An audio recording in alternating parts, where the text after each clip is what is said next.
La stratégie à un seul arrêt va-t-elle devenir viable à Barcelone? Oh non, encore un arrêt, surtout à Barcelone. Pff, oh là là, je sens la purge gros. Venir gros comme une maison là. Pas de surprise à Barcelone au niveau pneumatique. Pirelli, pour une sortie du Grand Prix, a sélectionné sa gamme la plus dure, du C1 au C3 pour répondre aux exigences de la course. Il s'agit de la même nomination que l'an dernier, une sélection validée par l'expérience et les données sur le circuit que les équipes connaissent probablement le mieux. Les exigences de Barcelone sont donc sévères pour les pneus en particulier, dans le long virage 3 à gauche, comme au virage de la température qui devrait être élevé, seront une difficulté de plus à gérer pour les équipes. Je vais aller voir la météo après, tiens. Même si on n'est que mardi, bon, ça donne une petite idée déjà. Il n'y aura pas de surprise non plus du côté de l'évolution de la piste, puisque le tracé est largement utilisé dans l'année en dehors de la F1. Pour autant, les équipes pourront-elles s'appuyer sur les données des essais hivernaux? Pas forcément pour Pirelli, qui relève trois grandes différences. La sélection des gommes était plus large et les équipes avaient quelque peu délaissé les durs. Les températures étaient ensuite plus fraîches, bien sûr en février. Et enfin, les évolutions des F1 ont été importantes depuis février.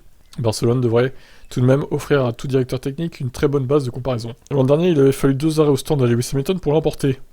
Ce qui est traditionnel à Barcelone. Tendre, médium, médium. La stratégie tendre, médium, tendre avait été aussi utilisée du 2e au 8e du Grand Prix. Mais peut-être qu'avec des 18 pouces un peu plus durs cette année, il sera possible de viser un arrêt. Il est difficile de dire beaucoup de choses sur Barcelone, qui n'ont pas été déjà dites, car c'est probablement le circuit le plus connu du calendrier pour les pilotes, avec son tracé très varié, qui en fait un lieu parfait pour les essais. Il y a un peu de tout, le dernier secteur très technique étant particulièrement important pour bien prendre soin des pneus. Les équipes auront donc une bonne occasion d'évaluer les progrès réalisés sur leur voiture depuis le début de saison. Même si les conditions météo seront beaucoup plus chaudes et même s'il y aura beaucoup plus de roulage sur le pneu dur que lors des essais. Ce qui sera peut-être la clé de la course. Dans le passé, Barcelone a traditionnellement été une course à 2 arrêts. 2 arrêts, c'est bien, 2 arrêts je trouve.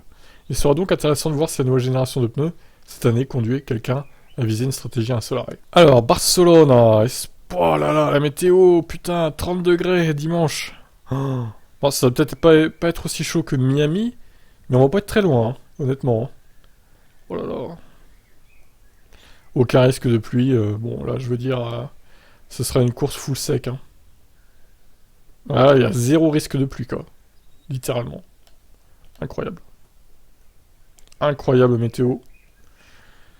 Bon, ben on va s'emmerder, on va se faire chier. Clairement, on va se faire chier. Putain, dur. Voilà, voilà, les nouvelles. Bon, au moins ceux qui vont aller voir la course, vous aurez beau temps. Ça c'est clair. Allez, je vous laisse réagir, ciao.